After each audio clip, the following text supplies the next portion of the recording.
4월 26일 금요일 5분 브리핑입니다. 의사단체가 불참하는데도 정부가 주도하는 의료개혁 특위가 첫 회의를 열었습니다. 특위는 의료계 반발의 핵심인 의대 증원 규모는 다루지 않았습니다. 의사협회는 의대 정원 논의가 먼저라는 기존 입장을 굽히지 않고 있습니다. 수도권 빅5 병원 중에서는 서울대와 아산, 삼성, 세브란스 등 4곳의 의대 교수들이 주 1회 휴진을 결정했다고 하는데요. 오늘 한국일보는 서울 신촌 세브란스 병원 진료 대기석에서 2시간을 기다려야 하는 한 40대의 코멘트를 소개했습니다. 대체 2달 넘게 뭐 하는 짓인지 모르겠다라는 말이었습니다. 김영민. 해병대 예비역 전국연대가 윤석열 대통령과 국방부 유재은 법무관리관과 통화한 게 확인된 이시원 공직기강 비서관을 공수처에 고발했습니다. 임성근 사단장은 빼라라는 용산 대통령실 지시가 나온 게 작년 7월 31일인데 박정훈 수사단장과 통화한 국방부 유재은 관리관, 그날 사건 기록을 자신에게 달라고 요구했지요. 당시 장관이던 이종섭 씨는 나는 유재은 관리관에게 그런 지시를 한 적이 없다라고 말했으니 유재은 관리관은 대통령실 뜻을 따른 것이지요. 자, 그렇다면 이시원의 윗선 대통령은 몰랐을까요? 누가 믿겠습니까? 유재은 씨를 공수처는 오늘 소환 조사합니다. 이런 가운데 정부는 이 사건의 모든 것을 알고 있지만 대통령실 편에선 김계환 해병대 사령관을 유임했습니다. 김영민. 국민의힘이 총선 패배 원인을 분석하는 공식 토론회를 열었는데요. 서울 강북 지역에서 홀로 생환한 김재섭 당선인은 우리 당이 하라는 거 거의 반대로만 했습니다. 2조 심판 이야기는 입 밖으로 꺼내지 않았고요. 당에서 내려온 현수막 4년 동안 한 번도 걸지 않았습니다라고 했습니다. 경기도에서 낙선한 당 조직 부총장은 대파값이 올라도 죄송하다는 말 한마디 없었고 경제가 어려워 죽겠는데 수출이 잘 된다라는 말만 했다고 비판했습니다.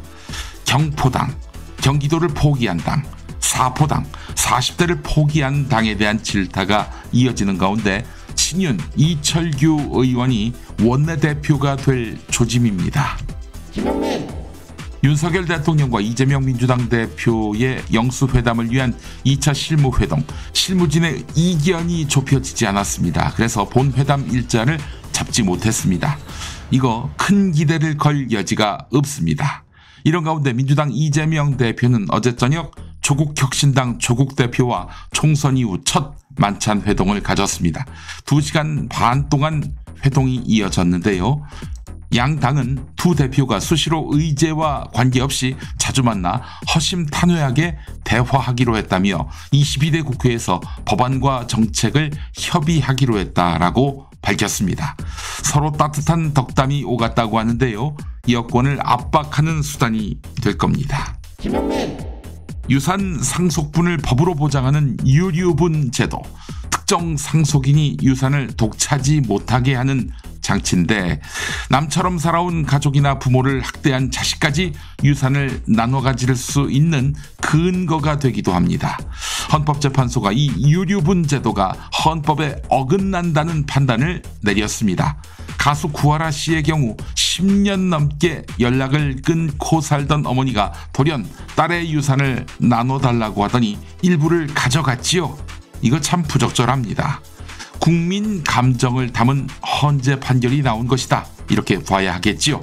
유산 갈등을 빚는 녹십자나 BYC 등 기업에도 큰 영향을 미칠 것 같습니다. 김영민. 주요 뉴스 짧게 더 보겠습니다. 올해 1분기 한국 경제가 수출 증가에 힘입어 1% 이상 성장했습니다. 반면에 정부 소비의 기여도는 0.1%포인트에 그쳤습니다. 정부 투자는 0.1%포인트 성장률을 깎아내렸는데요. 정부 소비와 투자를 합치면 정부의 1분기 성장률 기여도는 0%였습니다. 그런데도 대통령실은 광은 광대로 다 팔고 있더군요. 김영민. 아이돌 뉴진스의 복귀를 앞두고 하이브는 뉴진스를 기획했던 민희진 대표의 경영권 탈취 계획이 드러났다라며 민희진 대표를 고발했습니다. 물증이 포착됐는데 심지어 역술인에 의해 경영을 한 흔적도 발견됐다고 하이브는 밝혔습니다. 한편 민 대표는 직접 기자회견을 열어 반박했습니다. 독일, 스웨덴, 스페인 등 유럽 각국에서 성별을 쉽게 바꿀 수 있도록 하는 법안 제정이 확산되고 있습니다. 트랜스젠더 인권 신장에 긍정적이라는 평가와 함께 성별 사기에 대한 우려가 엇갈리고 있습니다. 어떤 사기냐? 더 쉽게 소방관, 경찰관이 되려고 여성의 경쟁 시험에 응하는 경우, 자녀 양육권을 더 얻을 경우, 성폭력 신고를 피하고 싶은 경우 등입니다. 제19대에서 21대 국회 국토교통위원회 소속 의원들이 10명 중 7명꼴로 다음 총선에서 당선된 것으로 확인됐습니다. 전체 현역 의원의 생환율과 비교해 봤을 때 약 1.5배 높은 수준입니다. 사회간접자본 SOC 등을 포함해 대규모 예산 사업을 자신의 지역구에 유치한 효과로 분석됩니다. 금융자산 10억 원 이상 보유한 한국의 부자들은 올해 최우선 추가 투자 자산으로 부동산을 꼽는 것으로 나타났습니다. 돈이 생기면 부동산에 투자한다 이런 얘기지요. 하나은행 연구소가 조사했는데요. 부자는 일반 대중에 비해서 종이신문이나 뉴스를 많이 읽고 가족과 보내는 시간도 많은 것으로 조사됐습니다. 5분 브리핑이었습니다.